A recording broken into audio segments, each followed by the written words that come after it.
Yes चलो सो गुरुर ब्रह्मा से start करते हैं. यस. गुरुर ब्रह्मा गुरुर्विष्णू गुरुर्देवो महेश्वरा गुरुर साक्षात परब्रह्म तस्मै श्री गुरवे नमः. ओम त्र्यंबकं यजामहे सुगंधिं पुष्टिवर्धनम् उर्वारुकमिव बन्धनात् मृत्योर्मुक्षीयमामृतात्.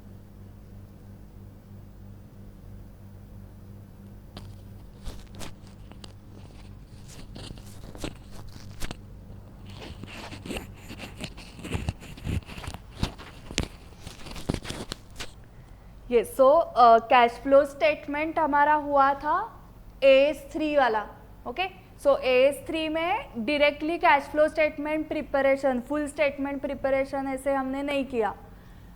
सो वही सारे कंसेप्ट्स यूज करके चैप्टर 11 जो है आपके मॉड्यूल 3 में, उस चैप्टर का नाम है financial statements of companies.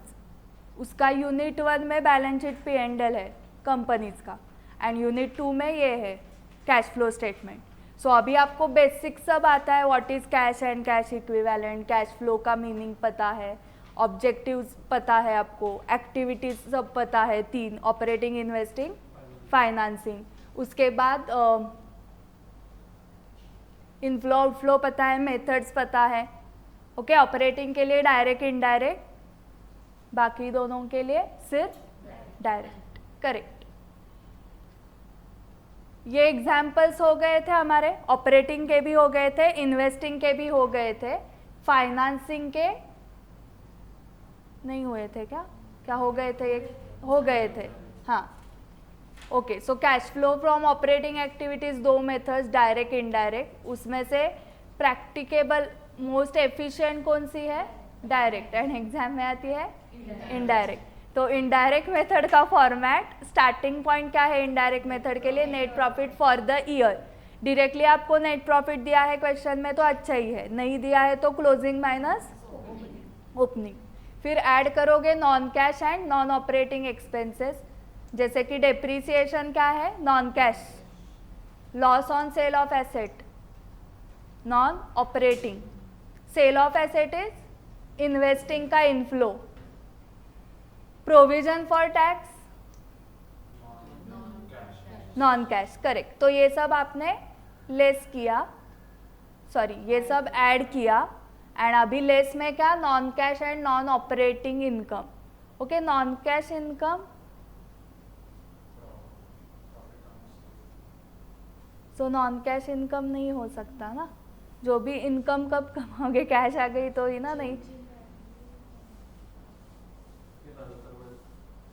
Exchange gain, but वो पैसे आने वाले हैं. सो नॉन कैश हो ही नहीं सकता.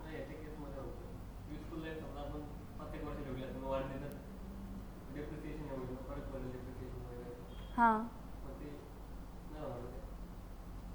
इनकम काय येतात तुझं? Your depreciation will spread na if useful years are increased. There will be reduction of expenditure.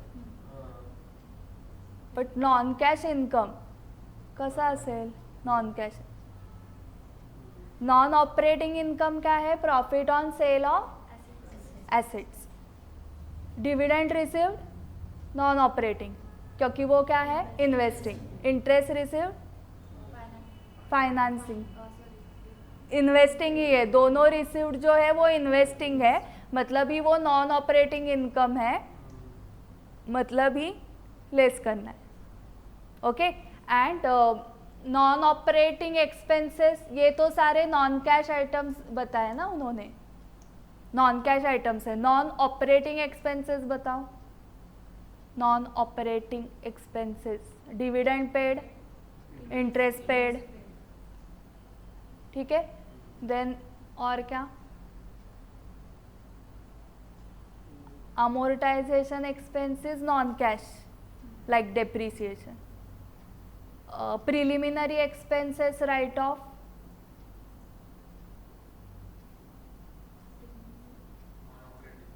हाँ वो नॉन ऑपरेटिंग.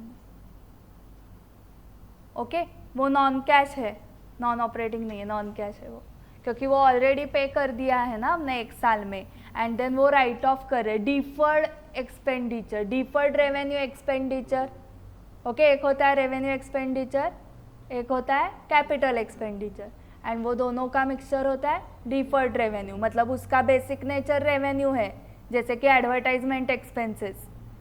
ओके 1 साल में पे कर दिया आपने, बट उसके बेनिफिट आपको 5 साल के लिए मिल रहे हैं, तो वो एक्सपेंस एडवर्टाइजमेंट एक्सपेंसेस आपने डिफर किए। डिफर मतलब आपने 5 लाख एडवर्टाइजमेंट की कॉस्ट थी, उसका बेनिफिट आपको 5 साल के लिए मिल रहा है, तो एवरी ईयर 1 लाख P&L को डेबिट होगा। So first year 1 lakh P&L को डेबिट हुआ, बाकी के 4 लाख बैलेंस शीट में एसेट साइड को, लाइक प्रीपेड एक्सपेंस, ठीक है। सो इस ईयर में अगर आपने P&L को डेबिट किया है 1 lakh, last year payment 5 lakh का हो चुका है, इस ईयर P&L को आपने 1 लाख डेबिट किया, तो क्या करना पड़ेगा उसको, add back. So any expenses return of, advertisement expenses return of, preliminary expenses return of, सब ऐड बैक करने पड़ेंगे। प्रिलिमिनरी एक्सपेंसेस मतलब incorporation expenses, so company start करते समय जो भी एक्सपेंसेस हुए वो, ठीक है। सो वो आपने लॉ में पढ़े होंगे, इनकॉर्पोरेशन के लिए रजिस्ट्रेशन करना पड़ता है, सो आपको कंपनी सेक्रेटरी एक लगेगा, CS वाला फ्रेंड लगेगा, ओके जो पैसे नहीं लेगा, ओके पैसे लिए तो वो इनकॉर्पोरेशन कॉस्ट में जाएगा, ठीक है। सो आपके फ्रेंड्स कौन होने चाहिए, एक CS, एक CMA, एक LLB, एक वैल्यूअर, ये फ्रेंड्स करके ही रखो। इंजीनियर भी लगते हैं, MBA, ये एक एक फ्रेंड करके रखना है, ओके। डॉक्टर्स वगैरह तो आपके पर्सनल लाइफ के लिए लगेंगे, बट आपके बिजनेस के लिए मेरा फ्रेंड है वो करके देगा आपको, ओके आपको फ्री में देगा, उससे आप चार्ज करो ना और CS से फ्री में करवा के लो, ओके। सो ये एक एक फ्रेंड आपके चाहिए ही, ठीक है। मल्टी सर्विसेज की फर्म आप स्टार्ट कर सकते हो, पता है ना, LLP, उसमें एक पार्टनर MBA है, एक लॉयर है, एक CA, एक CS है, ओके उस टाइप से।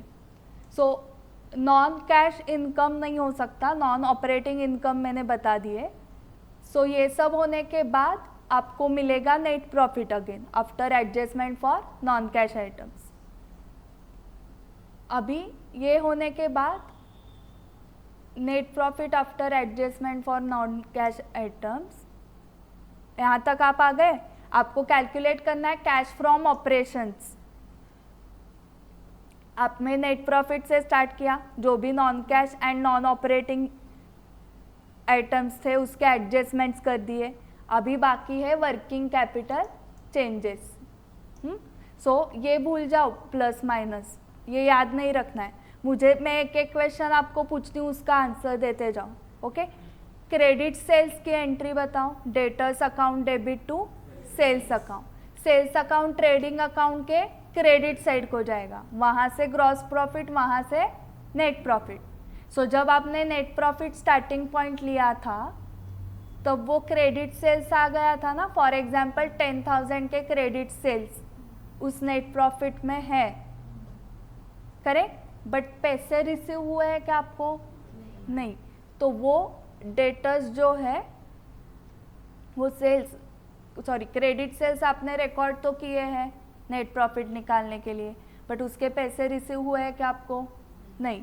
सेम क्रेडिट परचेसेस का बताओ। Entry purchases to creditors, purchases trading के डेबिट में गए होंगे, वहाँ से ग्रॉस प्रॉफिट और नेट प्रॉफिट कैलकुलेट करने के लिए आपने लेस किए वो परचेसेस, बट पेमेंट किया है क्या आपने उसका?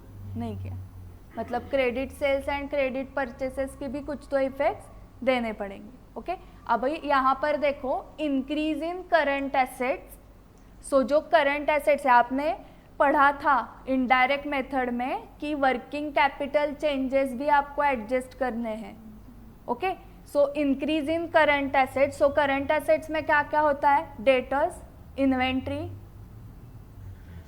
कैश एंड कैश इक्विवेलेंट छोड़ के, ओके क्योंकि हमने क्या पढ़ा था?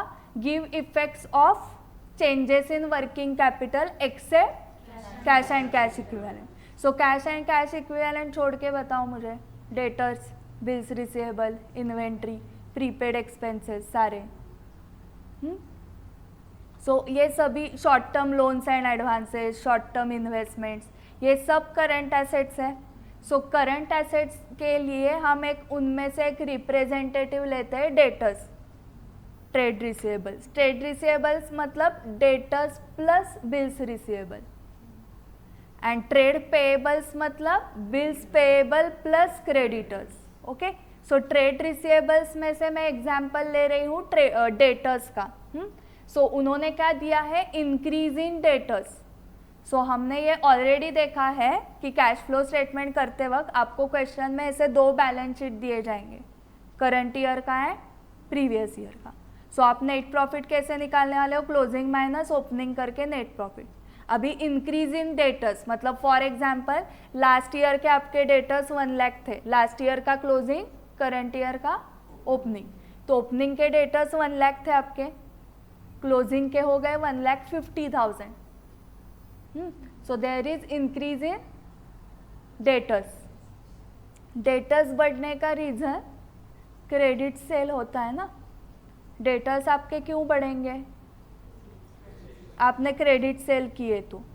ओके, सो कितने के क्रेडिट सेल किए, कितने से डेटर्स बढ़ गए, 50,000 से, करेक्ट। सो 50,000 के क्रेडिट सेल्स आपने दिखाए हैं ट्रेडिंग में, वहाँ से जीपी, जीपी से एनपी।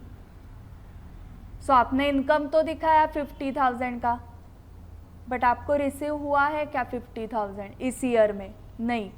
तो आपको क्या करना पड़ेगा, लेस, क्योंकि इनकम तो दिखाया नेट प्रॉफिट कैलकुलेट करने के लिए, बट पैसे नहीं आए। तो इंक्रीज इन डेटर्स या इंक्रीज इन करंट एसेट्स मतलब माइनस करना है। ठीक है, क्लियर हुआ ये। अभी decrease in current assets, current assets is represented by debtors. Okay, so decrease कब होंगे डेटर्स, कैश मिलने के बाद डेटर्स से। ओके, सेल्स रिटर्न भी एक करेक्ट रीजन है, बट हम जो सेल्स आउटर कॉलम में दिखाते हैं ट्रेडिंग अकाउंट में, वो सेल्स रिटर्न लेस करके ही दिखाते हैं ना। ओके, तो उसका इफेक्ट ऑलरेडी हो चुका है कैश फ्लो स्टेटमेंट में। अभी किसका इफेक्ट बाकी है, कैश रिसीव फ्रॉम डेटर्स की जर्नल एंट्री बताओ, cash account debit to debtors account. तो आपने जो स्टार्टिंग पॉइंट लिया था नेट प्रॉफिट, वो था एज पर P&L। तो ये जो कैश रिसीव हुई आपको, फॉर एग्जांपल 40,000 फ्रॉम डेटर्स, तो आपका स्टार्टिंग पॉइंट तो नेट प्रॉफिट था। ये 40,000 कैश आ गई, इसका रिकॉर्ड ही नहीं है। कैश फ्लो स्टेटमेंट के लिए ये भी लगेगा ना, इसकी एंट्री क्या होती है, cash to debtors. So increase in current assets क्या करोगे,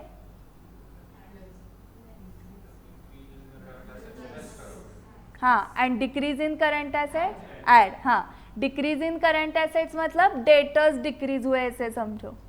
okay, current assets is replaced by debtors, तो उसमें डिक्रीज कब होगा, कैश आने के बाद। ओके, अभी decrease in current assets is represented by debtors. Debtors decrease होने के रीजंस बताओ मुझे। एक नम्रता ने बताया कैश जब रिसीव होती है, कैश टू डेटर्स। उसने बताया सेल्स रिटर्न टू डेटर्स, और बैड डेट्स टू डेटर्स, और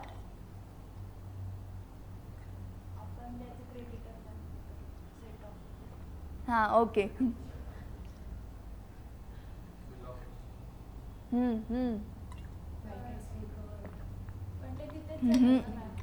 cash account debit to bad debts recovered. Bill of exchange झालं तरी पण बिल्स रिसिवेबल डेटर्स, हाँ. बट डेटर्स कम हो गए एंड बिल्स रिसीवेबल बढ़ गए. जब कैश आती है तभी भी ऐसा ही होता है ना, कैश आ गई एंड डेटर्स कम हो गए. सो सेल्स रिटर्न का तो मैंने बताया कि वो इफेक्ट देखते ही हम जो नेट सेल्स है वो ट्रेडिंग अकाउंट में लिखते. सो आपको जो नेट प्रॉफिट स्टार्टिंग पॉइंट था उसमें आपने सेल्स रिटर्न लिया ही नहीं था, क्योंकि लेना ही नहीं चाहिए. जो सेल हुआ ही नहीं, जो रिटर्न आया मतलब उसका इनकम आने ही नहीं वाला है ना. सो इसलिए वो काउंट ही नहीं किया है एंड वही ट्रीटमेंट करेक्ट है क्योंकि कैश का फ्लो नहीं होने वाला है. सो सेल्स रिटर्न का एक हो गया. Cash account debit to debtors, cash की वजह से भी क्या होगा, डेटर्स डिक्रीज होंगे. सो कैश रिसीव हुआ तो ऐड करना है ना आपको, ठीक है. अभी और एक तीसरा आपने बताया बैड डेट्स की वजह से भी डिक्रीज इन डेटर्स होगा. So bad debts is non cash item. Bad debts to debtors, इसमें पेमेंट कहाँ पर हो रहा है. So bad debts non cash item का इफेक्ट तो ऊपर गया ही होगा ना. P&L को डेबिट हुआ है मतलब आपने ऐड बैक किया ही होगा बैड डेट्स का. सो उसका भी इफेक्ट हो चुका है. प्रोविजन फॉर डाउटफुल डेट्स, वो भी डेटर्स को कम करता है ना. एंड P&L के डेबिट साइड को लिखते हो आप प्रोविजन फॉर, जो भी प्रोविजन क्रिएट करते हो तो कौन सी भी प्रोविजन हम ऐड बैक ही करते हैं ना. Provision for tax, provision for doubtful debts. तो वो प्रोविजन फॉर डाउटफुल डेट्स की वजह से भी अगर डेटर्स कम हो गए तो भी क्या होता है, उसका इफेक्ट गया हुआ है इधर ऐड. सो बैड डेट्स का भी ऊपर गया है, प्रोविजन फॉर डाउटफुल डेट्स का भी ऊपर गया है. सेल्स रिटर्न तो हम नेट ही लिखते हैं. And discount allowed to debtors, so discount allowed to debtors, discount allowed भी ऊपर गया है. सो जो कैश रिसीव फ्रॉम डेटर्स उतना ही बाकी था ना. So cash decrease in current assets मतलब इमेजिन करना है decrease in debtors. And decrease कब हुआ है, because of receipt of cash. बाकी रीजन के जो है bad debts, discount, provision for doubtful debt, sales return, इसके इफेक्ट्स ऑलरेडी आपने दिए हैं. सो अभी जो आप इफेक्ट देने वाले हो वो किसका है, receipt of debtors, receipt from debtors वाला. So receipt from debtors add करोगे. इंक्रीज इन करंट एसेट्स मतलब ही increase in debtors. So debtors क्यों बढ़े, क्योंकि आपने क्रेडिट सेल किए. सो क्रेडिट सेल आ गए हैं नेट प्रॉफिट में तो वो माइनस करना पड़ेगा क्योंकि कैश नहीं आई है. ये समझ में आ गया. तो ऐसे लर्न करना है क्या, increase in debtors minus increase in debtors minus. Increase in debtors मतलब increase in current assets is replaced by increase in debtors. Debtors क्यों बढ़े, क्योंकि क्रेडिट सेल किए. करें, एक ही रीज़न है डेटर्स बढ़ने का. ऐसे ऑटोमेटिक कैसे आज इतने थे कल इतने हो गए, ऑटोमेटिक कैसे डेटर्स बढ़ेंगे. आपने क्रेडिट सेल किए तो ही डेटर्स बढ़ेंगे ना. सो क्रेडिट सेल की वजह से बढ़ गए. क्रेडिट सेल किया मतलब नॉट नेट प्रॉफिट तक वो आ चुका है जीपी से एनपी तक, बट पैसे नहीं आए इसलिए लेस करना है. ओके आपको लगेगा मैम एग्जाम में इतना सोचना है हमें, तो इतना नहीं सोचना है, प्रैक्टिस से वो फास्ट हो जाता है.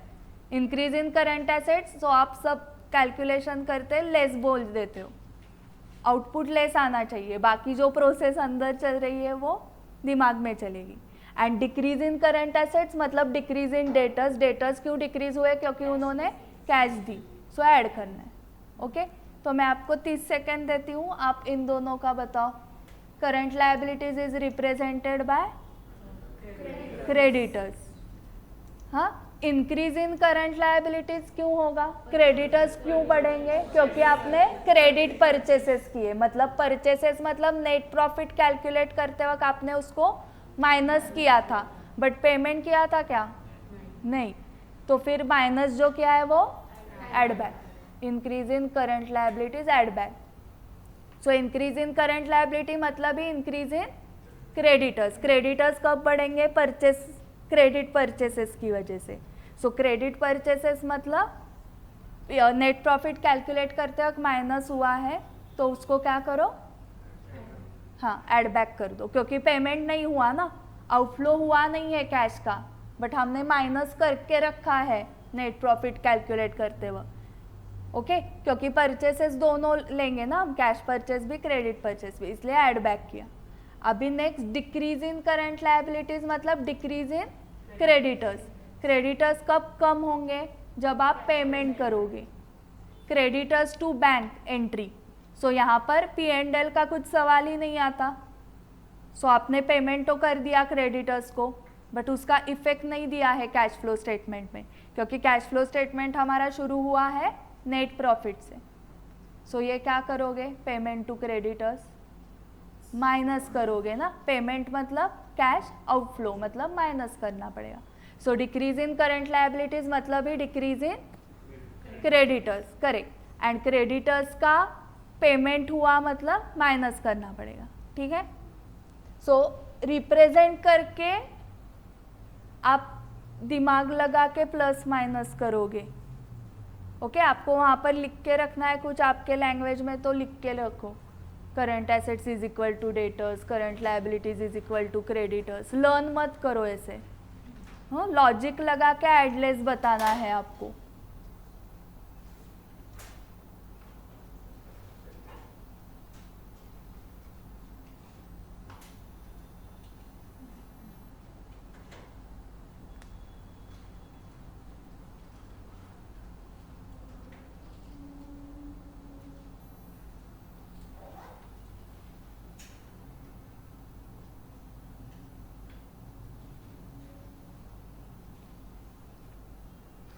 अभी एक प्रूफ के लिए आपको लगेगा कि डेटर्स का एग्जाम्पल तो ले लिया हमने, बट सच में इन्वेंट्री इंक्रीज होने के बाद लेस ही करना है क्या? ओके तो एक इन्वेंट्री प्रीपेड एक्सपेंसेस से एक दो एग्जाम्पल्स लेके ट्राई करो. अभी increase in current asset, suppose prepaid expense example लेते हैं, तो प्रीपेड एक्सपेंस में इंक्रीज कब होगा? हाँ जब आप और प्रीपेड एक्सपेंस करोगे, मतलब और एडवांस में पेमेंट करोगे तो और प्रीपेड एक्सपेंसेस बढ़ जाएगा. तो उसकी एंट्री क्या होगी? Prepaid expenses account debit to cash और बैंक, मतलब पेमेंट किया मतलब आउटफ्लो हुआ तो लेस करना है. ओके क्योंकि देखो आपने स्टार्ट किया है नेट प्रॉफिट से. जब आप प्रीपेड करते हो पेमेंट तो आपने डेबिट क्या किया है? प्रीपेड एक्सपेंस अकाउंट, मतलब prepaid rent account debit, prepaid insurance वो डेबिट किया ना आपने. तो वहाँ पर नेट प्रॉफिट पे कुछ इम्पैक्ट ही नहीं हुआ क्योंकि प्रीपेड वाला अकाउंट आप कहाँ पर दिखाते हो? बैलेंस शीट एसेट साइड को ना. हाँ एक्सपेंस से माइनस करते हो, करेक्ट. मतलब ही इफेक्ट नहीं गया ना कुछ. अगर सैलरी में पहले वो है इंक्लूड प्रीपेड सैलरी तो वहाँ से रिमूव कर देते हो, मतलब P&L से इफेक्ट निकाल देते हो क्योंकि वहाँ पर आपको 12 मंथ्स की ही सैलरी चाहिए, 12 मंथ्स का ही रेंट चाहिए, 12 मंथ्स का ही इंश्योरेंस चाहिए. सो अगर कुछ प्रीपेड है उसमें इंक्लूड तो आप माइनस कर देते हो ना, करेक्ट. सो P&L को इफेक्ट नहीं गया है प्रीपेड का, बट कुछ आपने प्रीपेड पेमेंट करके रखा तो वो आउटफ्लो हुआ ना. कैश फ्लो स्टेटमेंट में तो वो आउटफ्लो दिखाना पड़ेगा आपको. फिर क्या करोगे? इंक्रीज इन प्रीपेड एक्सपेंसेस के लिए लेस करोगे. ओके सो जस्ट मैं आपको प्रूव करके दिखा रही हूँ कि कौन सा भी करंट एसेट इंक्रीज हुआ तो वो माइनस ही करना है. प्रीपेड एक्सपेंसेस आपने इंक्रीज हुए, क्यों इंक्रीज हुए? ऐसे ही ऑटोमेटिक इंक्रीज नहीं होंगे, आप और एडवांस में पेमेंट कर रहे हो इसलिए प्रीपेड एक्सपेंसेस वहाँ पर बढ़ रहे हैं. पहले 1 साल का एडवांस में था, अभी और 2 साल का एडवांस में पे करके रखा आपने. सो प्रीपेड एक्सपेंसेस बढ़ गए ना. सो क्यों बढ़ गया? आपने पेमेंट किया इसलिए प्रीपेड एक्सपेंस. पेमेंट किया मतलब ही आउटफ्लो लेस. और यही डेटर्स के टाइम हमने कैसे सोचा डेटर्स क्यों बढ़ेंगे? ऐसे ही बढ़ेंगे मैम, कल 10,000 थे आज 20 हो गया अचानक बैठे बैठे. क्रेडिट सेल किए तो ही बढ़ेंगे ना डेटर्स. सो क्रेडिट सेल की वजह से डेटर्स बढ़ गए. पैसे आए क्या? लेकिन सिर्फ सेल वहाँ पर दिख रहे हैं, पैसे तो कुछ नहीं आए हैं. सो इसलिए लेस करना है. सो हर एक का रीज़न अलग है लेस करने का. डेटर्स बढ़ गए, पैसे नहीं आए इसलिए लेस कर रहे हो. प्रीपेड एक्सपेंस में इंक्रीज हो गया मतलब आपने पेमेंट किया इसलिए लेस कर रहे हो. सो कौन सा भी करंट एसेट इंक्रीज हुआ तो लेस करना है. ठीक है. अभी प्रीपेड एक्सपेंस डिक्रीज कब होता है?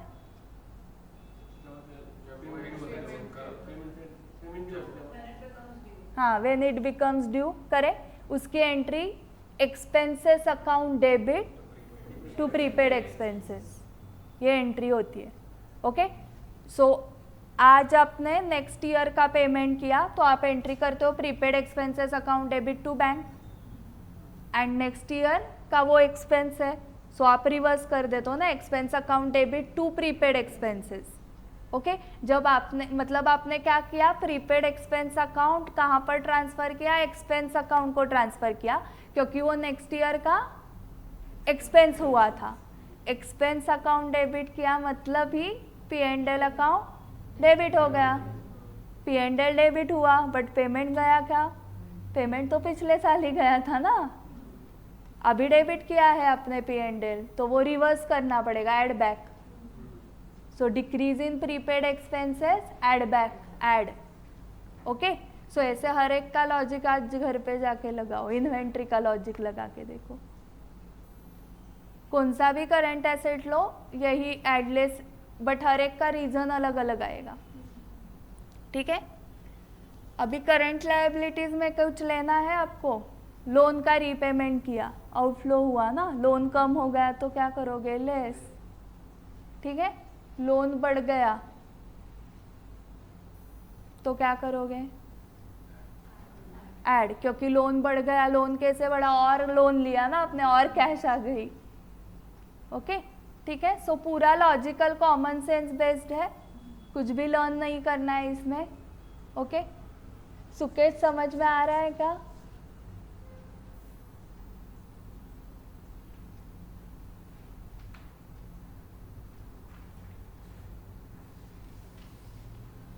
एक काम करो सुकेश, तुम इधर आ जाओ अथर्व के बाजू में, ऐसे मिलजुल के बैठो तो क्या होगा, कंसंट्रेशन अच्छा हो जाएगा। 25 करू शकतो ना, बघ किती आहे,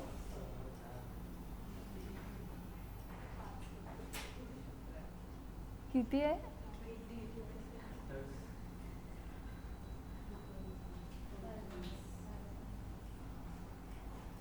नाही तो फिर ओके इधर ओके, अरे बापरे मागे गेलात तर तिकडनं आहे, पण तिकडे 27 आहे, तू मागे बसू शकते, नाही तू तिकडे बस ना मग मागे, तिथं 27 आहे ना, म्हणजे ही तिथं बसू शकते ना, कारण इथे 25 आहे, हां तेच, कारण हे नाही वाढवत आहे।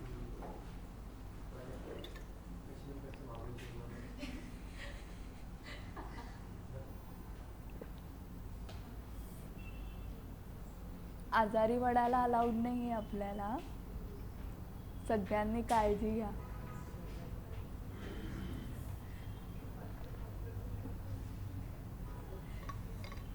आणि आत बसल्यावर तर येतच नाही ना, ठीक आहे ना, उन्हाळ्यात सुद्धा तो थंडी वाजते, असे फक्त तुम्हीच असाल उन्हाळ्यात थंडी वाजणार आहे AC Mule. Okay so illustration 1, discuss in the context of AS3 cash flow statement. Last line से हम पढ़ेंगे, जिस लाइन में क्वेश्चन होता है उस लाइन से हम पढ़ते हैं। सो क्वेश्चन कहाँ पर था, लास्ट लाइन में, discuss in the context of AS3 cash flow statement. Intelligent limited, a non financial company, has the following entries in its bank account. It has sought your advice on the treatment of same for preparing cash flow statement. Loans and advances given to the following and interest earned on them. Loans and advances given to suppliers. Operating activity, correct. Loan given is outflow and interest earned is inflow. Loans and advances given to employees, operating, outflow, interest or inflow. Loans and advances given to its subsidiary companies, correct, investing, and interest or investing, inflow. Then investment made in subsidiary Smart Limited and dividend received, investing. Dividend paid for the year, financing. TDS on interest income earned on investments made, investing cash outflow है, interest मिला 10,000, TDS गया 1,000, so this is cash outflow under investing. Then TDS on interest earned on advance given to suppliers, operating, correct, cash outflow. Insurance claim received against loss of fixed assets by fire, extraordinary under investing, very good.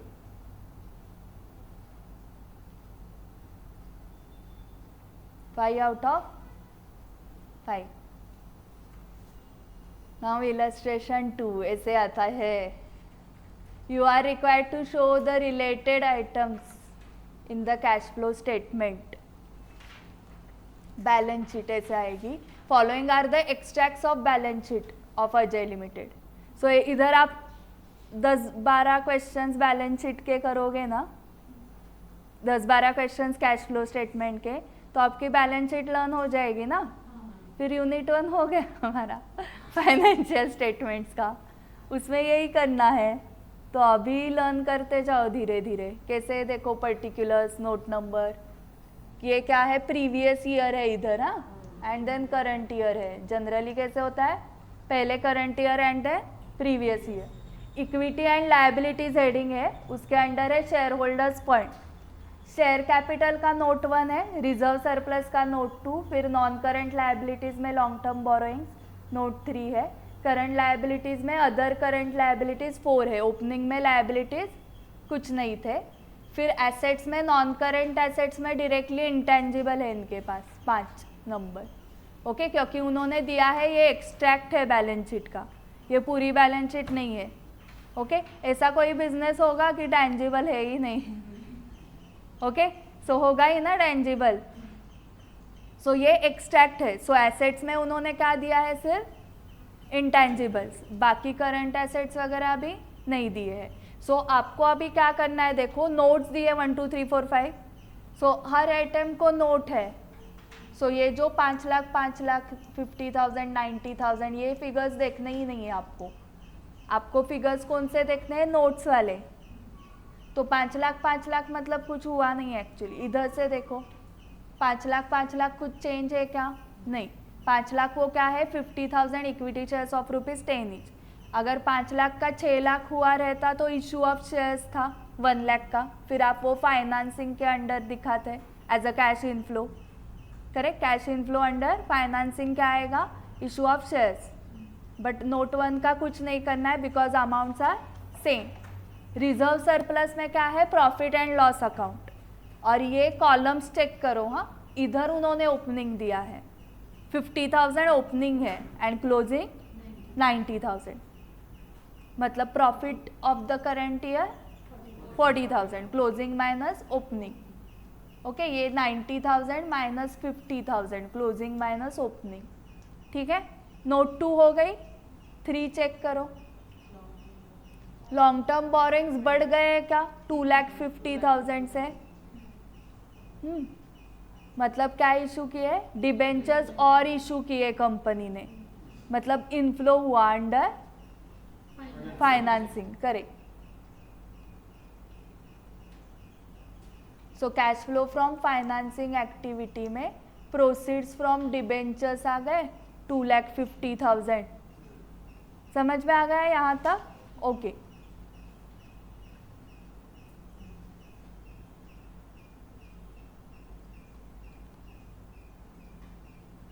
Note 3 हुआ ना अभी note 4 देखो क्या है. Other current liabilities है, उसमें क्या है, अनपेड इंटरेस्ट 5,000 का अनपेड इंटरेस्ट है. सो हाँ, सो जो 2,50,000 डिबेंचर्स इशू हुए हैं वो कब इशू हुए हैं, अरे हाँ करंट ईयर में. But at the beginning, at the end, बीच में, कहाँ से समझा बिगिनिंग, एज्यूम करना है कि बिगिनिंग में इशू हुए. तो आपको जो इंटरेस्ट पे करना पड़ेगा डिबेंचर होल्डर्स को, वो 5 लाख पे करना पड़ेगा या 7,50,000 पे, 7,50,000 पे, क्योंकि आपने एजम्पशन क्या किया है, 2,50,000 debentures are issued at the beginning. मतलब पहले से ही आपके पास 7,50,000 रुपीज़ के डिबेंचर्स है. तो आपको इंटरेस्ट कितना पे करना है, 75,000. हाँ, सो 75,000 इंटरेस्ट पे करना है. बट उसमें से 5,000 अनपेड इंटरेस्ट दिख रहा है, मतलब आपने पे नहीं किया है. मतलब कितना पे किया है आपने, 70,000 interest paid on debentures. Okay समझा? 75,000 कैसे आया? 7,50,000 का 10% 75,000 एंड पूरा पे किया रहता तो यहाँ पर भी डैश आ जाता ना अनपेड इंटरेस्ट, बट यहाँ पर 5,000 आउटस्टैंडिंग है, मतलब ही पूरा 75,000 पे नहीं किया है. कितना पे किया है? 70,000. सो इंटरेस्ट पेड कौन से एक्टिविटी के अंडर आता है? फाइनेंसिंग में आउटफ्लो. सो फाइनेंसिंग में आउटफ्लो देखो, interest paid on debentures less unpaid. So आपके इधर लिख दो 75,000 माइनस 5,000 एंड 75,000 कैसे आया वो भी लिखो, 7,50,000 इंटू 10%. नंदी नोट्स कुठे? त्याला नाही का रे दिल्या? तो लेट आला ना वाटतं. हां इथे हो. थांब. वो तुमने बोला क्यों नहीं?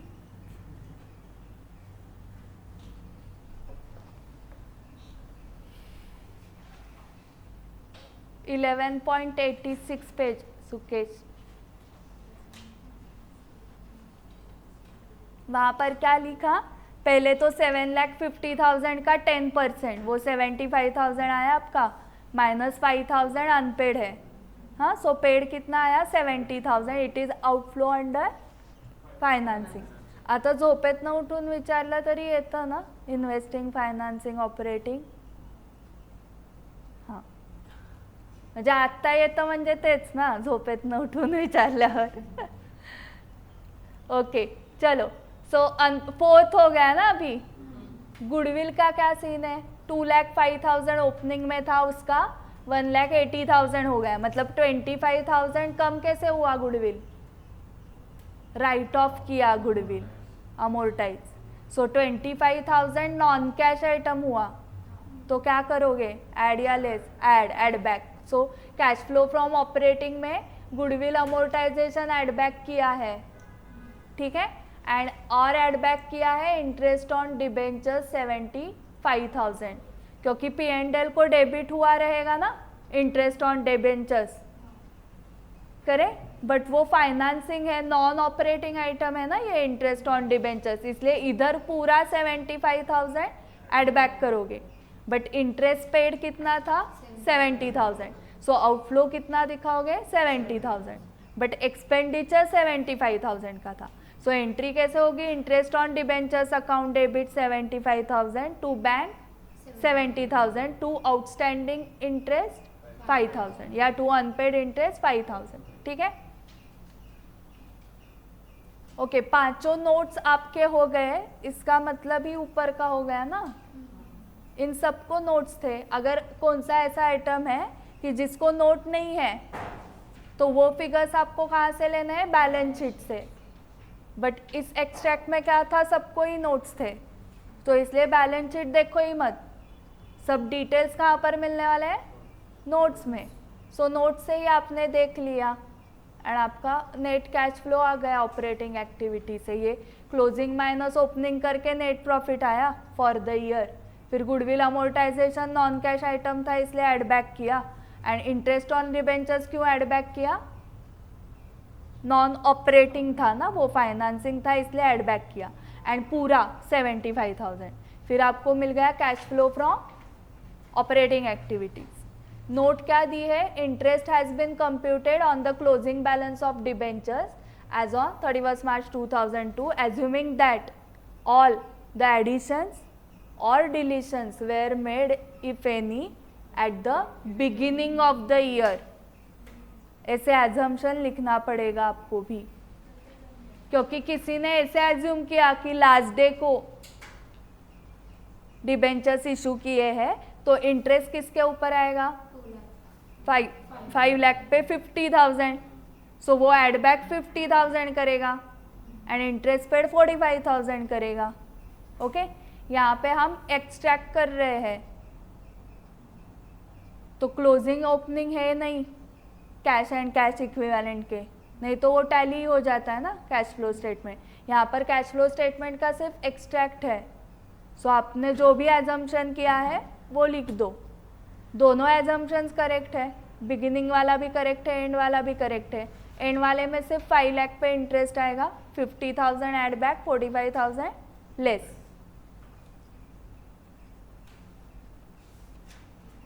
ओके 5 मिनट ब्रेक लो एंड देन आगे के क्वेश्चन। अभी क्वेश्चन ही दिख रहे हैं मुझे आगे 6, 7।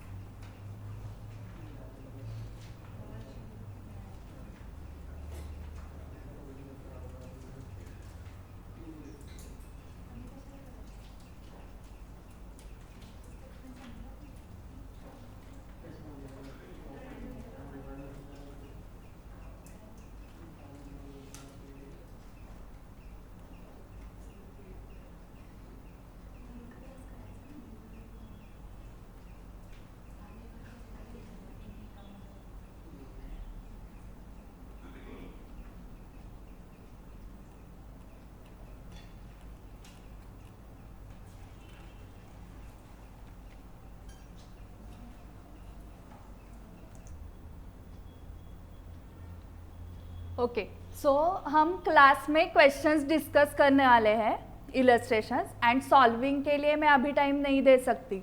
सॉल्विंग आप घर पे करो। सो उससे क्या फ़ायदा होगा? 2 फायदे, एका दगड़ा 2 पक्षी।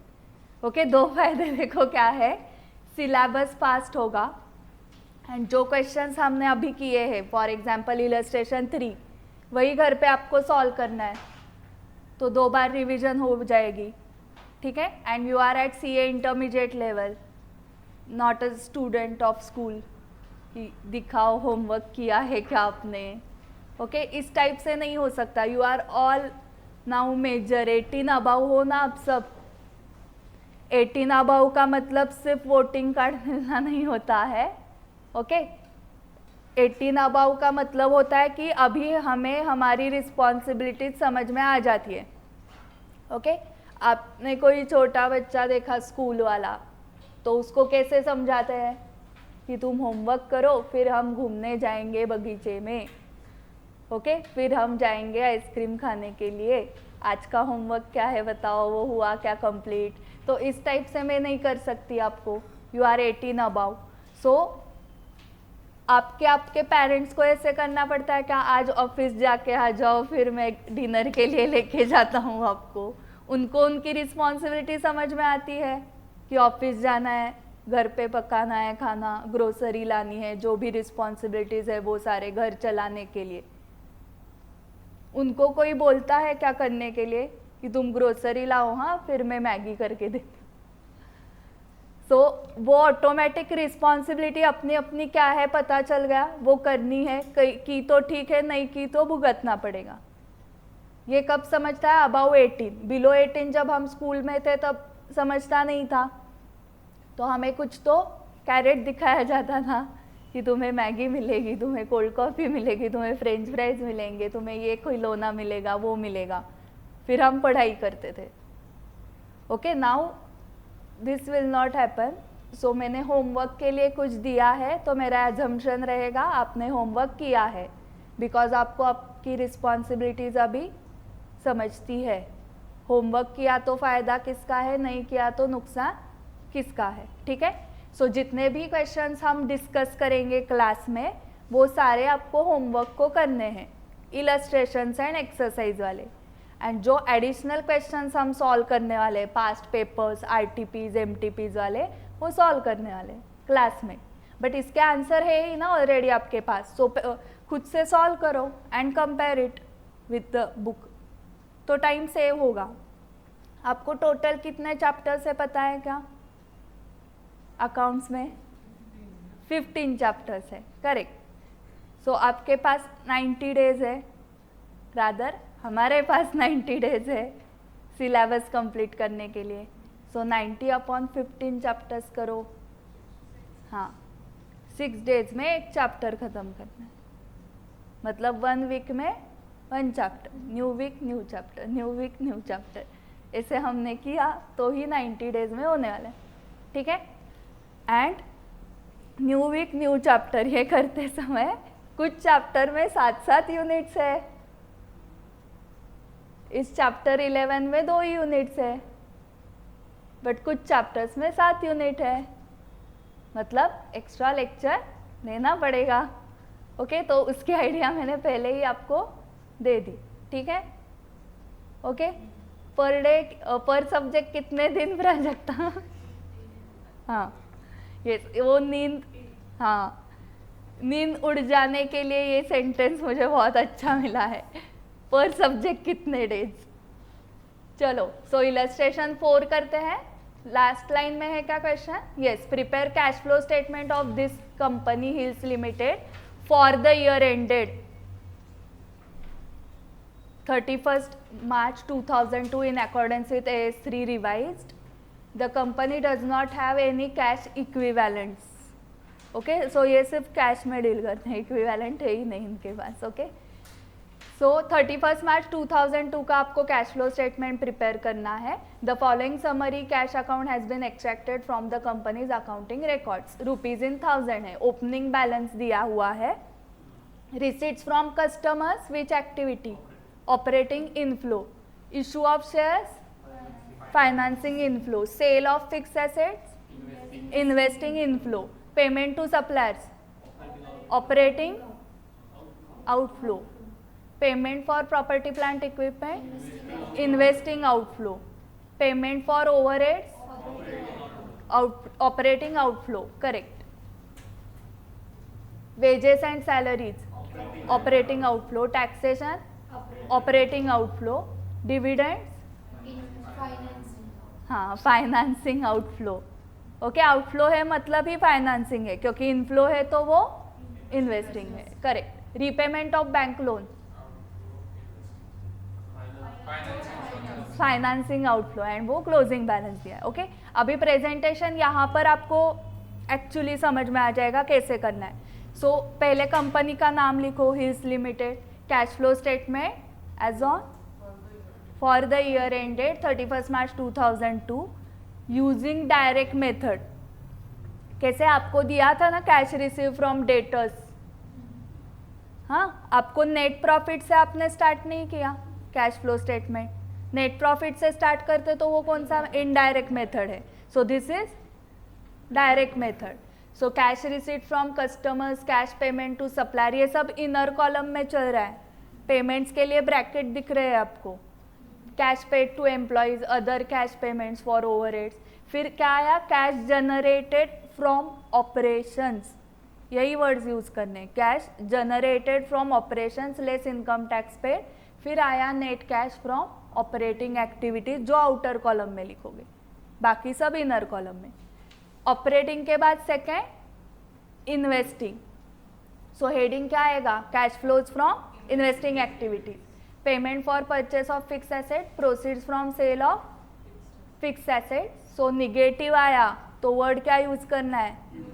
हाँ, net cash used in investing activities. And third, cash flow from financing activities, proceeds from issue of share capital, bank loan repaid, dividend paid. So यहाँ पर भी निगेटिव आया। So again net cash used in financing activities. मतलब देखो, आपने operating से कितना कमाया? 309, और इन्वेस्टिंग में खर्चे किए 102, आगे इन थाउजेंड्स है। एंड फाइनेंसिंग के लिए कितने खर्चे किए? 30,000। तो ऐसे आपने नेट इंक्रीज हो गई, net increase in cash and cash equivalent 177। Operating का 309 माइनस 102 माइनस 30, ऐसे आया वो 177। This is the net increase in cash and cash equivalents, equivalents. हाँ, सो वो वर्डिंग्स यही लिखने पड़ेंगे क्योंकि इट्स अ फॉर्मेट। फिर नेट इंक्रीज के बाद लिखना है cash and cash equivalent at the beginning of the period, ऐसे लिखना है, या opening cash and cash equivalent at the beginning of the period. दोनों का मीनिंग सेम होता है, बट यही वर्ड्स यूज करोगे, ठीक है। सो 177 में 35 ऐड किए, 35 यहाँ पर थे ना क्वेश्चन में, हाँ, balance at 1st March 35, and last वाला 31st March 212। ओके, सो ये आया cash and cash equivalent at the end of the period. Closing cash नहीं लिखना है. ओके, यहाँ पर क्या गलत हुआ है, यहाँ पर 1 अप्रैल कर दो opening.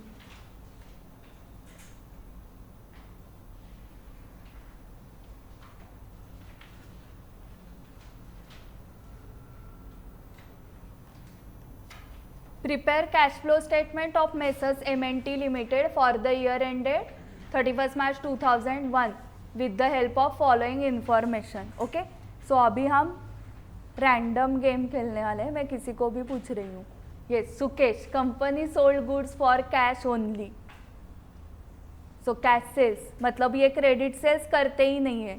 Company sold goods for cash only, तो कैश सेल्स किधर जाएगा, कौन सी एक्टिविटी है cash sales, operating. Okay, next second Atharv, gross profit ratio was 30% for the year. Gross profit amounts to 3,82,500.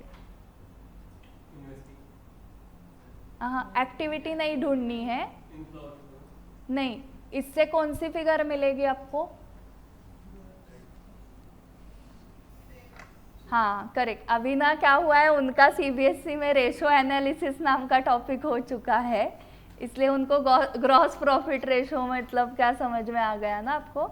बताओ जरा फॉर्मूला इनको.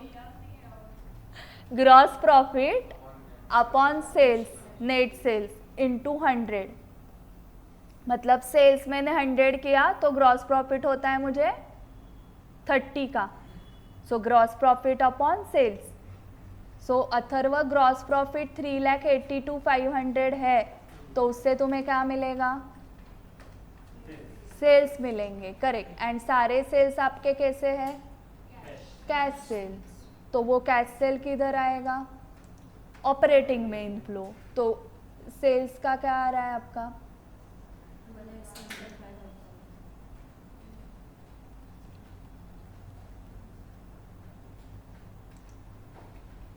3,82,500 इंटू 100 अपॉन 30 किया ना.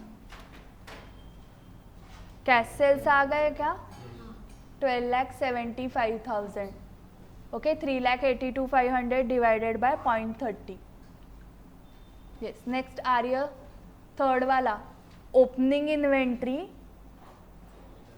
Was lesser than closing inventory by 35,000. हाँ, वेरी गुड. ओके, सो देखो, opening inventory was lesser than closing inventory by 35,000. मतलब छोटा कौन है, ओपनिंग. बड़ा कौन है, क्लोजिंग. कितने से बड़ा है, 35,000 से. मतलब ही क्या बोल रहे हैं वो, increase in stock, increase in inventory, मतलब ही increase in current asset. Current asset represented by debtors. Debtors कब इंक्रीज होते हैं, क्रेडिट सेल की वजह से. मतलब ये रिकॉर्ड हो चुका है, पैसे आए क्या, नहीं, तो ये लेस करना है ना 35,000. ओके, सो देखो, चेक करो.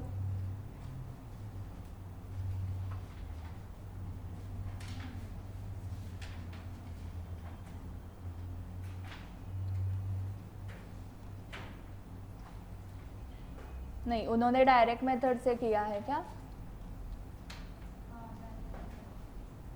डायरेक्ट मेथड से किया, लिखा था क्या वहाँ पर, नहीं. बट इंफॉर्मेशन ऐसी है कि डायरेक्ट मेथड ही यूज़ करनी पड़ेगी, क्योंकि नेट प्रॉफिट आगे क्वेश्चन में नहीं है. ओके, सो आर्य तुम्हारा करेक्ट था, बट वो इनडायरेक्ट मेथड के टाइम यूज़ करना है. सो इसका कुछ नहीं आएगा अभी. इनडायरेक्ट मेथड में आपको नेट प्रॉफिट से स्टार्ट करना पड़ता है, इसलिए आप एडलेस करते हो. यहाँ पर आपने डायरेक्टली कैश सेल को उठाया और ले लिया. सो बाकी कुछ इन्वेंट्री में वगैरह जो चल रहा है, करंट एसेट्स में ऊपर नीचे, करंट लायबिलिटीज में, वो इंक्रीज डिक्रीज नहीं लेना है. So this is not required for direct method. Okay, next Jiya, fourth, wages paid during the year 4,92,500. Operating cash outflow, very good. Yes, next Prajakta, office and selling expenses paid during the year 75,000. Operating cash हाँ, operating cash outflow करे. Siya, dividend paid 30,000. Financial हाँ, financing outflow, very good. Next Akanksha, bank loan repaid during the year 2,15,000 included financing outflow, included interest 15,000 financing outflow, very good. अभी आकांक्षा को ही next question है. आकांक्षा और श्रुति का भी CBSE था ना? नहीं, मेरा आईएससी था. हाँ हाँ, आईएससी और सीबीएसई किसका किसका था? हाँ, तो आप तीनों में से आंसर दो कोई भी कि ये डायरेक्ट मेथड चल रही है. अगर ये इनडायरेक्ट होती तो क्या करते?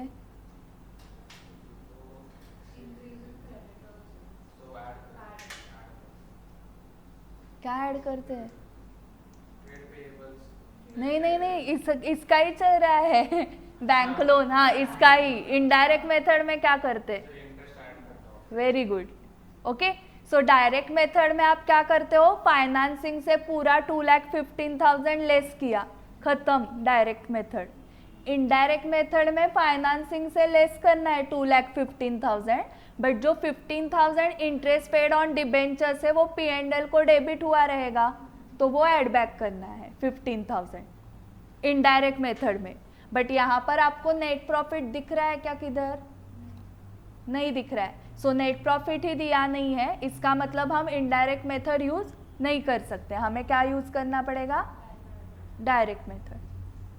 ओके, इसलिए यहाँ पर एक ही आएगा, फाइनेंसिंग से लेस करना है. Now 8 trade. हाँ, अभी Shruti. Trade payables on 31st March 2000 exceed the balance on 31st March 2001 by 25,000. सो ये कौन से मेथड में लगेगा आपको? इनडायरेक्ट. तो अभी कुछ काम नहीं है इसका.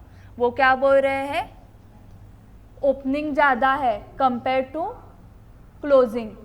Trade payables on 31st March 2000 exceed the balance on 31st March 2001. मतलब क्लोजिंग कम है, ओपनिंग ज़्यादा है.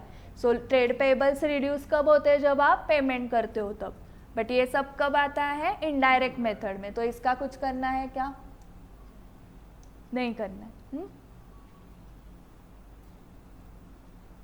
डायरेक्टली हमें ये लेना है. Namrata, 9th, amount paid to trade payables during the year 4,60,000 operating cash outflow. So देखो, डायरेक्ट मेथड में हम डायरेक्टली अमाउंट पेड लेते हैं, एंड इनडायरेक्ट में वो इंक्रीज डिक्रीज देखना पड़ता है इन करंट एसेट्स, करंट लायबिलिटीज, क्योंकि हमें ये अमाउंट डायरेक्टली नहीं पता है, तो वो इनडायरेक्टली निकालनी पड़ती है. ओके, इसलिए मेथड का नाम इनडायरेक्ट मेथड है. इनडायरेक्टली कैसे? पहले क्रेडिट परचेसेस गए हैं नेट प्रॉफिट में, फिर ओपनिंग क्लोजिंग का increase decrease. So instead of creditors का पेमेंट की फिगर, आप क्रेडिटर्स अकाउंट के बाकी फिगर्स को एडजस्ट करते हो. क्रेडिटर्स का लेजर अकाउंट इमेजिन करो, by balance brought down. Okay, by purchases, creditors के डेबिट साइड को 2 बैंक, अगर कुछ डिस्काउंट रिसीव हुआ तो 2 discount and 2 balance carried down. So जो 2 बैंक है वो डायरेक्ट मेथड में आएगा, बट इनडायरेक्ट में 2 बैंक छोड़ के सब लोग आ जाते हैं.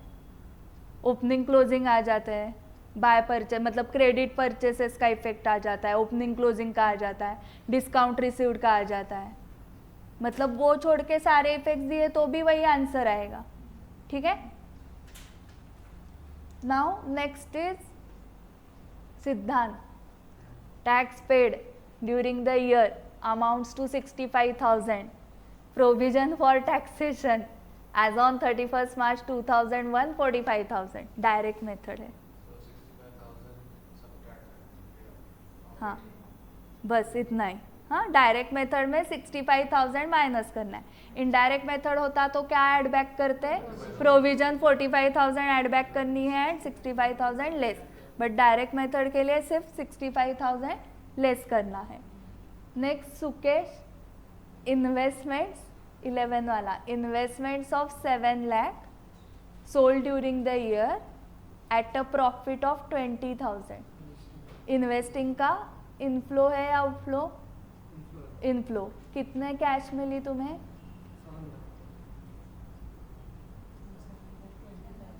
7,20,000 मिली ना. प्रॉफिट भी लेने वाले हो ना? नहीं तो दो मुझे. तुम 7 लाख लो, मैं 20,000. ओके, तुम 7,20,000 लोगे ना. Okay, so cash inflow under investing 7,20,000. Next Atharv, depreciation on fixed assets amount to 85,000. काय चाललंय? नॉन कॅश आयटम आहे ना डेप्रिसिएशन. कुछ नहीं करना है. इनडायरेक्ट मेथड में कुछ नहीं होता ना.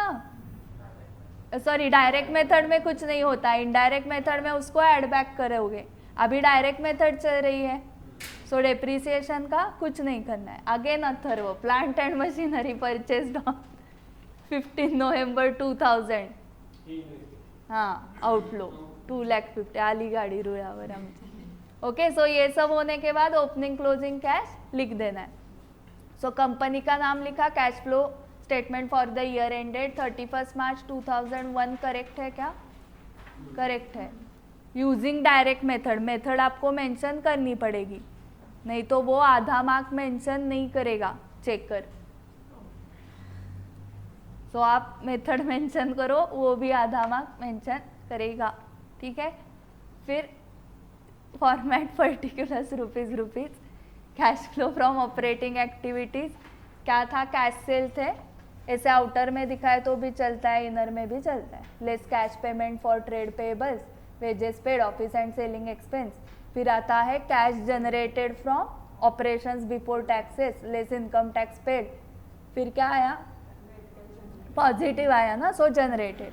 Net cash generated from operating activities. ऐसे कैपिटल ABC नहीं लिखा तो भी चलेगा.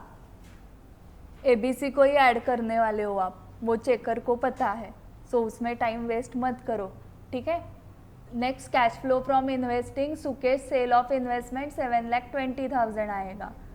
Payment for purchase of plant machinery less करके यहाँ पर क्या आ रहा है? पॉजिटिव है ना. सो जनरेटेड करो. Net cash generated in investing activities use हुआ है, सो जनरेटेड कर दो. Bank loan repaid including interest लिखना है. हाँ, ओके. आपके मन की बात समझेगी नहीं किसी को. आपने लिखी ना इंक्लूडिंग इंटरेस्ट, तो ही समझेगा यूजर्स ऑफ फाइनेंशियल स्टेटमेंट्स को कि इसमें इंटरेस्ट भी इंक्लूड है. ओके. सो आपके मन की बात मतलब मेसर्स M&T लिमिटेड के मन की बात नहीं समझेगी यूजर्स को, अगर आपने इंक्लूडिंग इंटरेस्ट ये नहीं लिखा है तो. सो ये लिखना है. मतलब ये लोन भी रीपे करते हैं और इंटरेस्ट भी रीपे करते हैं. ये अच्छे लोग हैं. इनका वो सिविल वाला जो रिपोर्ट से मिलता है ना, सिविल रिपोर्ट, वो अच्छा होगा. इनके क्रेडिट्स अच्छे होंगे, ये समझता है. जब इंटरेस्ट रीपेड भी है तब इंटरेस्ट पेड. Dividend paid. फिर यहाँ पर निगेटिव आया है क्या? तो used. Net cash used in financing. So positive आया क्या? Net. So net increase in cash and cash equivalent. So eight the beginning वाला ऐड करके क्लोजिंग आ जाएगा. ठीक है.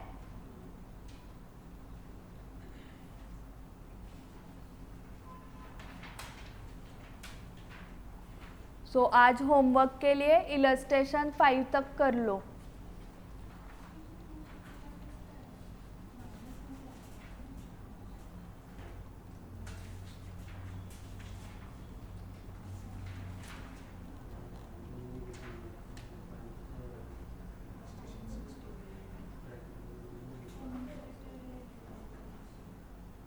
इलस्ट्रेशन 8 पे आ जाओ डायरेक्टली. 5 तक हुए हैं, डायरेक्टली 8 पे आ जाओ. जस्ट ओवरव्यू करो एंड मुझे बताओ कौन सी मेथड लगानी पड़ेगी. ऑपरेटिंग के लिए ही मेथड सिलेक्ट करनी पड़ती है, direct indirect. Investing and financing के लिए तो एक ही मेथड है, डायरेक्ट.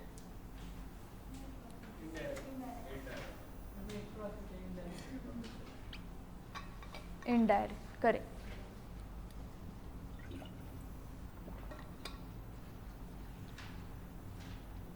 वो रुपीज इन लैक्स है. तर 5 गोळे काढत नाही बसायचे, आपणही रुपीज इन लॅक्सच लिहायचं. ओके, नाही तर तो गोळे काढत बसतो चेकर. ओके, सो आपको भी रुपीज इन लैक्स ही लिखना है, जीरोज नहीं लगाने हैं. इमेजिन करो उनको 500 पेपर्स चेक करने हैं, वो चार्टर्ड अकाउंटेंट है, बट एक महीने में इतना लोड है कि सजेस्टेड आंसर दिखाता है 40, आपका दिखता है 40 लाख, सजेस्टेड आंसर दिखाता है 12, आपके 0 तो 5 0 ही दिए हैं ना, या 4 दिए हैं, कॉमा भी नहीं देते स्टूडेंट्स बीच में, तो काम करने पड़ते हैं जीरोज. ओके, सो क्वेश्चन में अगर 0 दिए हैं तो हम भी देंगे, क्वेश्चन में नहीं है तो rupees in lakhs, rupees in 1000. अभी मैं नेक्स्ट 1 मिनट दे रही हूँ आपको IFO लिखते जाना है.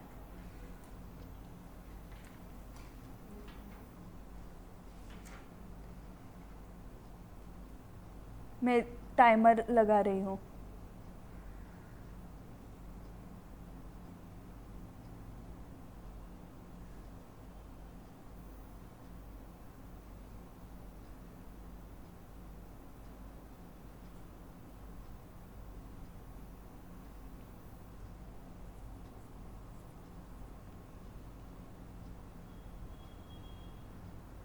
IFO से UFO फ्राइज की याद आई क्या किसी को?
जमलंय का?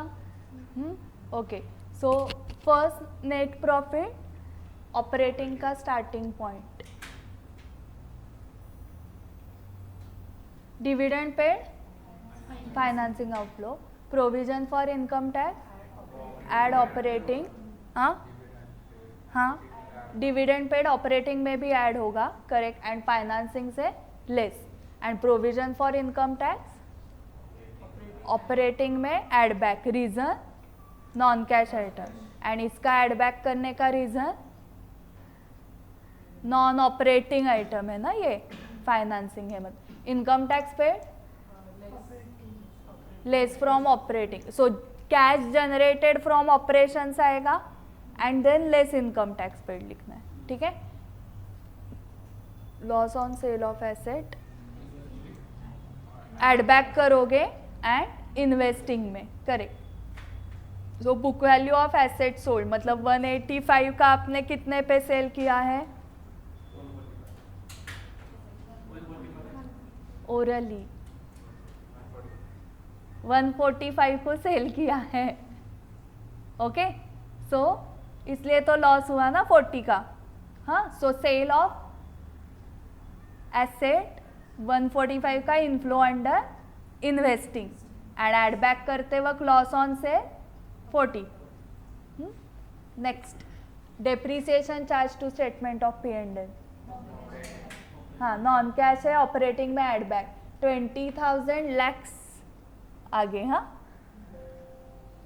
Profit on sale of investment, हाँ। सो यहाँ से ऑपरेटिंग में less and carrying amount of investment sold, so ये इन्वेस्टिंग में इनफ्लो, बट कैश कितनी आई सुकेश, प्रॉफिट ले रहे हो का दे रहे हो मुझे, इन्वेस्टिंग का इनफ्लो है ना ये, इन्वेस्टमेंट सोल्ड मतलब, तो कितना पैसा मिलेगा तुम्हें इन्वेस्टमेंट सेल करके 27,765 860 घेतलं आता प्रॉफिट 27,865 का inflow under investing, correct. Interest profit आपने ऑलरेडी सेल भी किया है, sorry profit on sale already less भी किया है P&L से। Next, interest income received on investment, investing में inflow and minus from operating. Interest expense for the year,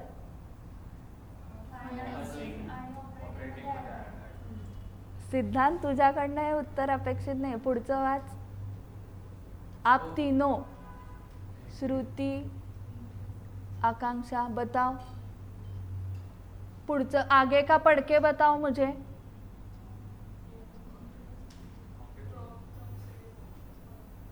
interest expense है, उसके नीचे क्या है, हाँ। सो एड बैक होगा ना, सिर्फ फाइनेंसिंग नहीं, करेक्ट,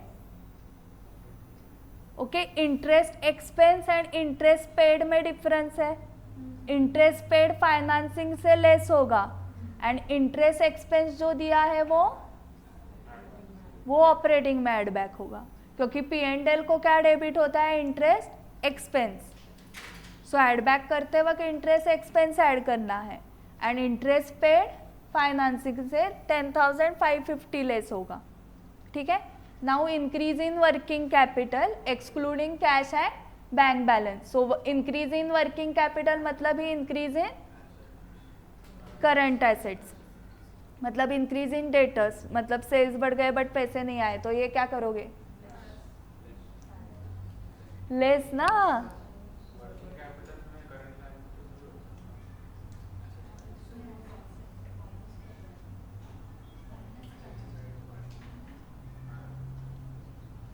थैंक यू, श्रुति येणारी कळलं सिद्धार्थ, हाँ। करंट लायबिलिटीज भी होते हैं, करेक्ट है तुम्हारा, but current assets minus current liabilities is equal to working capital, मतलब करंट एसेट्स ज़्यादा है ना, वर्किंग कैपिटल बढ़ गया मतलब ही करंट एसेट्स बढ़ गए हैं, या करंट लायबिलिटीज कम हो गए उससे भी वर्किंग कैपिटल बढ़ेगा। करंट एसेट उतने ही है, लायबिलिटीज कम हो गए तो भी वर्किंग कैपिटल बढ़ेगा ना, या करंट लायबिलिटीज उतने ही है, करंट एसेट्स बढ़ गए, आइदर करंट एसेट्स बढ़ने चाहिए नहीं तो करंट लायबिलिटीज कम होने चाहिए।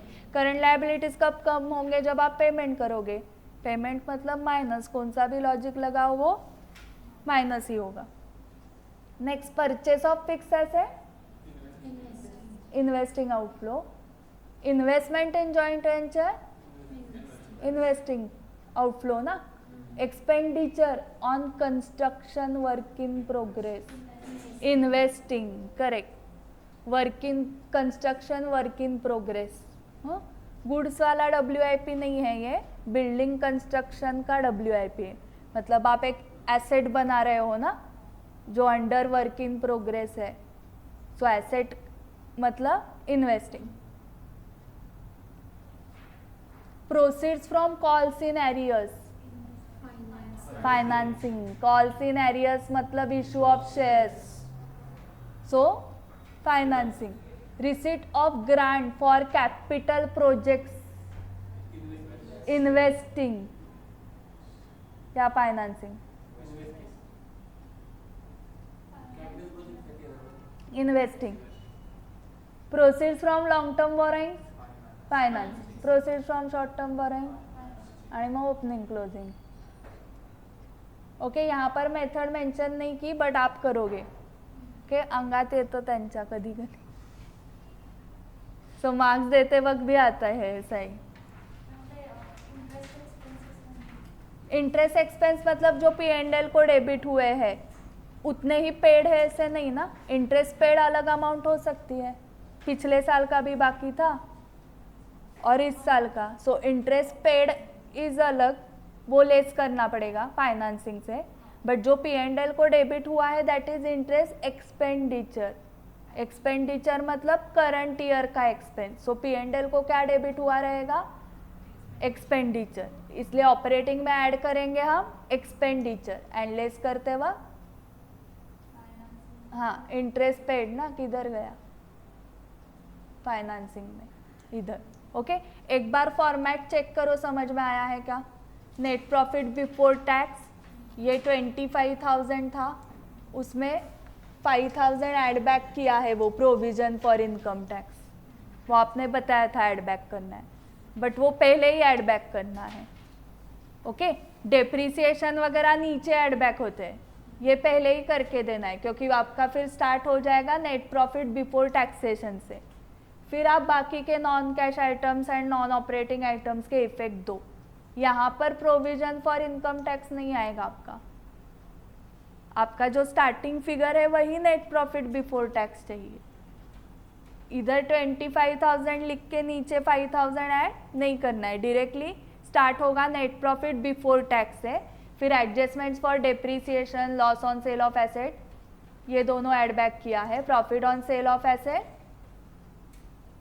माइनस किया है, करेक्ट. इंटरेस्ट इनकम भी क्या किया है, minus. And interest expenditure add back. So ये सब एडलेस करने के बाद जो प्रॉफिट मिलता है वो अभी नेट प्रॉफिट नहीं रहा, वो बन गया ऑपरेटिंग प्रॉफिट. क्योंकि अभी जो आइटम्स है वो ऑपरेटिंग वाले ही है, जो नॉन ऑपरेटिंग थे या नॉन कैश थे वो सब चले गए. ठीक है. सो क्या किया हमने, ऑपरेटिंग प्रॉफिट आया अभी, but before working capital changes है. वर्किंग कैपिटल के अभी तक इफेक्ट नहीं दिए थे. सो ये जो प्रॉफिट है उसको आप क्या लिखोगे, operating profit before working capital changes. फिर लिखोगे changes in working capital bracket में excluding cash and bank balance. So increase in working capital मतलब ही इंक्रीज इन करंट एसेट, मतलब ही इंक्रीज इन डेटर्स, मतलब ही क्रेडिट सेल हुए, मतलब ही पैसे नहीं आए इसलिए लेस करना है. ठीक है. देन ये सब होने के बाद आपको मिलता है cash generated from operations less income tax paid. So negative figure आया ना, इसलिए net cash used in operating activity. Then cash flow from investing, operating के बाद investing. So sale of asset working note 145 आपने निकाला था ना, 185 बुक वैल्यू माइनस 40 का loss. So 145 sale of asset आया. सेल ऑफ इन्वेस्टमेंट में सुकेश ने प्रॉफिट ऐड कर दिया, correct Sukesh. So 27,865. Then receipt of grant for capital projects इसलिए इन्वेस्टिंग में आ गया.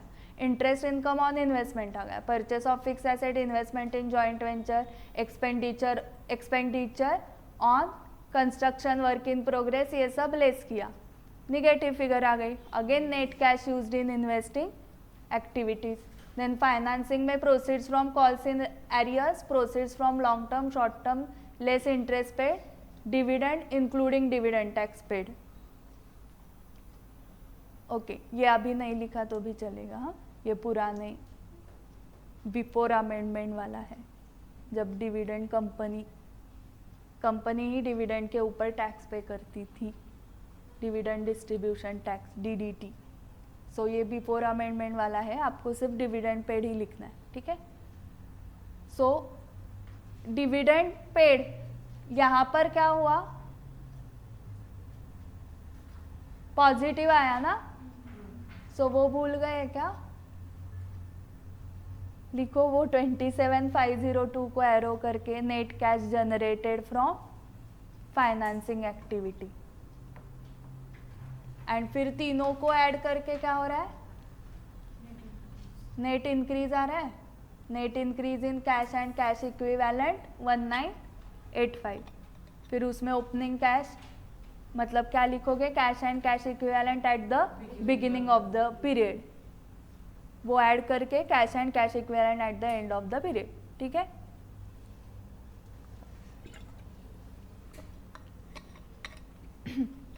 सो फिफ्थ के बाद डायरेक्टली 8।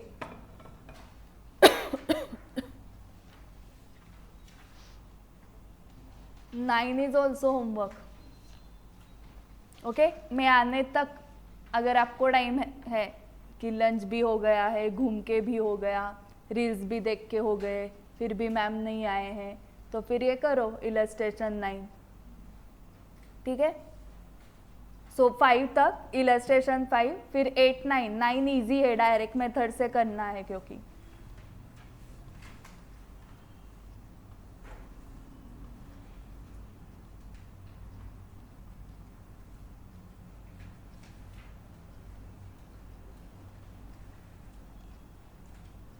प्रैक्टिकल क्वेश्चन 8 9,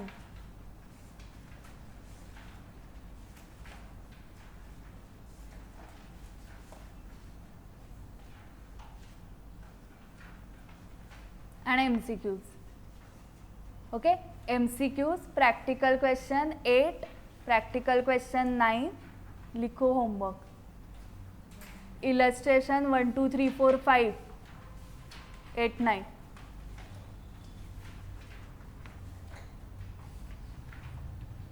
चलो कल 22 है ना, 10 दिन हो जाएंगे हमें क्लास स्टार्ट करके।